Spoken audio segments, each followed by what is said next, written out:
Alguém tem o hábito de anotar em que aula nós estamos? Porque eu dei uma travada no meu cérebro esses dias aí que eu já não sei mais nada. Dia 15/6/2015 da Era Vulgar. Moleque dos dois da Era Vulgar, vocês não leram os Guia dos Mochileiros das Galáxias? Tu viu que ontem foi o dia que o cara do De Volta para o Futuro chegou no futuro? Não lembrava disso. Tá a foto naquele carro, né? Todo DeLorean. sim, claro. E daí tava a data tanto de... Foi ontem que também chegou. Ontem. Teve uma oportunidade. E nós não temos skate voador. Tristeza, né, cara? Boa, bem legal. São 3 vezes por semana que a gente se encontra. Eu não sei se é... 50. 51 ou 52? Não, então eu acho que é o seguinte, se forem 3, então deu, semana passada deu 45, então deve ser 46. Deve ser 46 vai ser 48. Tá bem. Sério? Tá na Travou feio já umas coisas. Beleza, não sabemos, pronto. 50? Por aí, né? Mais ou menos 50. Galera, a colega já vai me trazer a prova de física impressa, mas eu já vou adiantar algumas discussões então. Uma das discussões que foi feita, né? E que tu vê, cara, pro cara que faz um curso extensivo como o teu, tem algumas questões que só vão ser trabalhadas no final do curso. Essas questões são divisores de água, porque a gente fica... Não adianta a gente trabalhar as questões do final e deixar as questões do começo, né? Então, realmente, a galera ficou prejudicada. A eletrostática. Eletrostática a gente tinha, né? Caiu da plaquinha, né? Sim, da E plaquinha. o polaco deu uma revisão de onda no dia anterior. Beleza, cara. Mas, uma questão que eu acho que ficou meio, então, né, vaga deve ter sido a da velocidade orbital dos satélites. Ah, sim. Né? Então vamos matar essa questão primeiro. Mas dava pra matar pela eletrostática também. Porque o cálculo do Newton é baseado no cálculo da eletrostática. Bacana. Se tiver feito essa relação, ajuda bastante. Quando um planeta de massa mzão é orbitado por um satélite de massa mzinho, vamos dizer que o raio do planeta é rzinho e que a altura do satélite em relação à superfície do planeta é h. Esse planeta vai descrever o movimento circular uniforme, né, em torno do planeta. Portanto, a força-peso que atua no satélite é justamente a força centrípeta que o faz orbitar. Então, para poder calcular, achar a velocidade orbital de um satélite, a gente iguala a força centrípeta com força-peso. Só que força centrípeta é m. Não. Se no final eu reclamo, imagina no começo, né?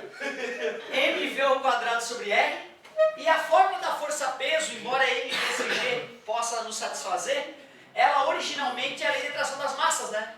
Massa do satélite, massa do planeta orbitado e raio ao quadrado. Cuidado, né? Esse raio é a distância do centro do planeta até onde o satélite se encontra. E esse g não vamos confundir com a aceleração da gravidade.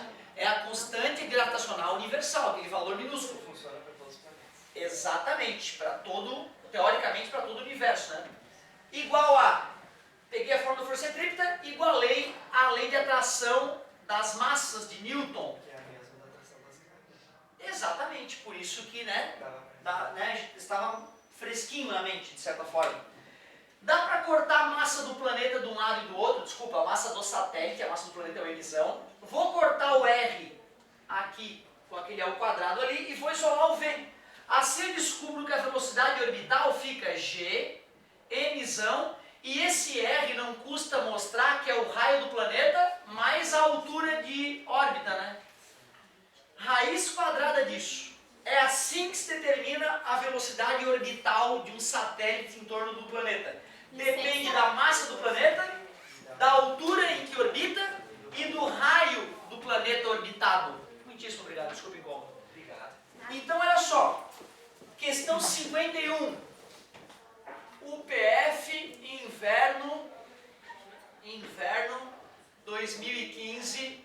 Essa análise é o que a gente precisaria fazer para matar a questão 51. Depende da massa do Sol, né? É da massa do planeta. A massa do satélite, né? A massa do satélite foi cancelada da equação. A massa da Terra e o raio da órbita, sim. Que seria, né? O R seria o Rzinho mais o H, o raio da órbita. E da massa do planeta, Terra.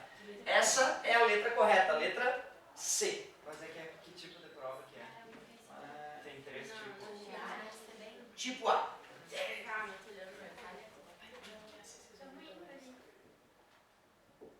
Tipo A.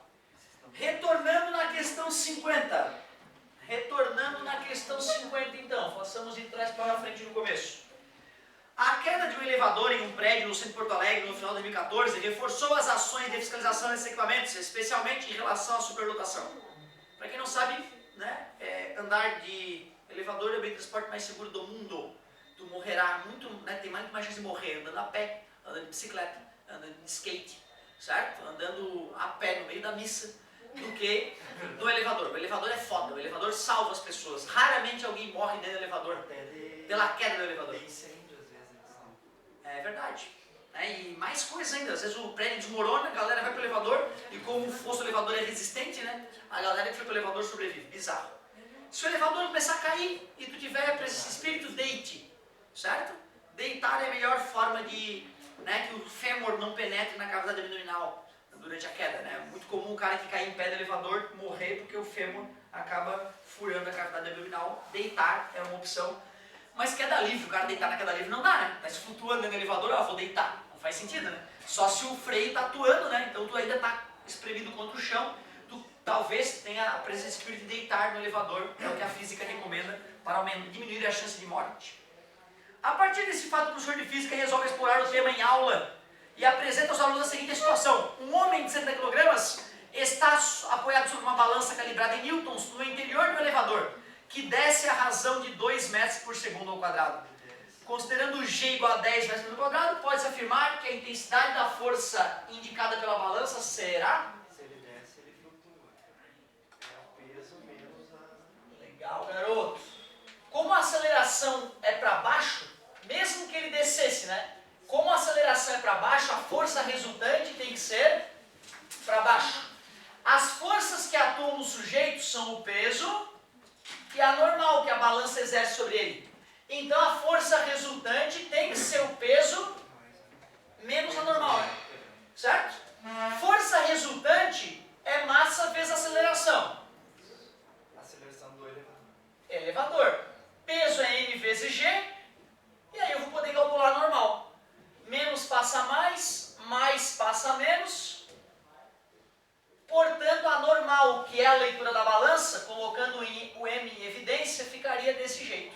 Eu não gosto, mas tem material, e o nosso fez isso, que diz lá, né, a leitura da balança é igual a o peso menos massa vezes aceleração, certo? Ou m que multiplica g menos a. Isso quando a aceleração é para baixo.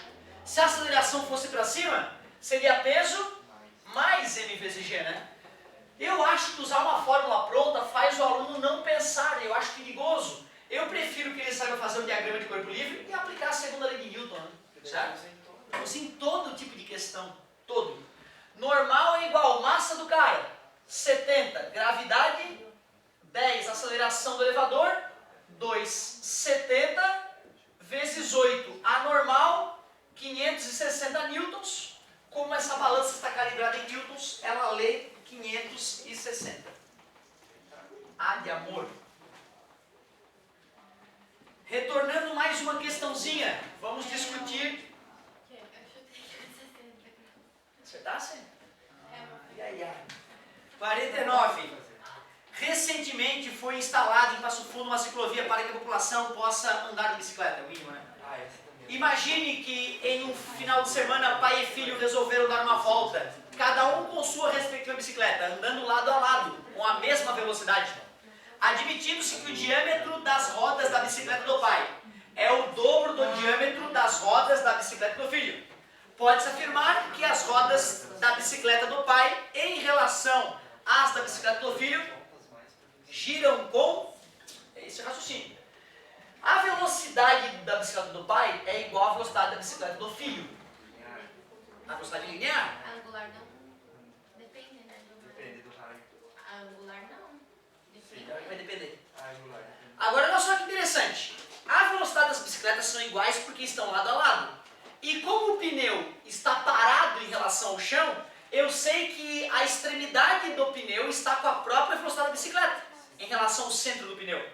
Então essas relações de velocidade linear ou tangencial vale para a bicicleta e vale para a extremidade das rodas. Mas como a questão pede para falar da velocidade angular da frequência, eu tenho que lembrar que a velocidade linear está relacionada com a velocidade angular por essa equação. A velocidade angular multiplicada pelo raio é a velocidade linear. Ah, claro, né? Velocidade linear é 2πr vezes f, ou sobre o período, o tamanho de uma volta dividido pelo tempo de uma volta, enquanto a velocidade angular é o ângulo de uma volta dividido pelo tempo de uma volta. A única diferença entre uma e outra é o r, por isso que se eu multiplico s pelo r, eu obtenho aquela, né? Quer dizer que a velocidade angular do pneu das rodas da bicicleta do pai multiplicado pelo raio da roda da bicicleta do pai é igual à velocidade angular da roda da bicicleta do filho multiplicado pelo raio da roda da bicicleta do filho. E no enunciado ele me diz que o diâmetro das rodas do pai dobro do diâmetro das rodas do filho. É o mesmo que dizer que o raio é o dobro do raio das rodas do filho. Então, velocidade angular das rodas da bicicleta do pai, vezes 2 vezes o raio das rodas da bicicleta do filho, cortando a roda, o raio da roda, a velocidade angular das rodas da bicicleta do pai é a metade da velocidade angular das rodas da bicicleta do filho. E como velocidade angular é 2π vezes sobre o período, ou 2π vezes f, eu percebo que frequência e velocidade angular estão relacionadas por uma constante. Quer dizer que a mesma relação que existe para o ômega, existe para o f. A frequência das rodas da bicicleta do pai é a metade da frequência das rodas da bicicleta do filho. Certo? Então a roda da bicicleta do filho, por ser menor, vai ter que girar o dobro para poder acompanhar a roda do pai. Muito bem. A metade da frequência e da velocidade angular. Letra B. Que é o caso daquele quando tu troca de marcha, né? Tu troca de certeza. por causa do diâmetro. Nas nossas listas, né, tiveram algumas questões de trocar marcha lá bem apimentadinhas até, mas bem legaisinhas pra gente resolver. 49, morreu. Vamos de 52 para pausar o vídeo no meio. Vamos de 52. Acho que caberia no cantinho, hein? Questão 52 falava o seguinte. Durante uma aula experimental de física, o professor realiza uma atividade de expansão gasosa a pressão constante. Inicialmente ele tem 400 mililitros de um gás a 15 graus Celsius, Celsius, e deseja... Nem me fala isso que eu surto já.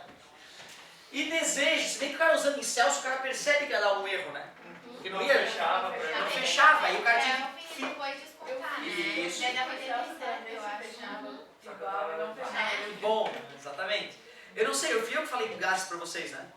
Aí eu berrava, né? Kelvin, Kelvin. E o Boris dizia tesão só pelo Kelvin.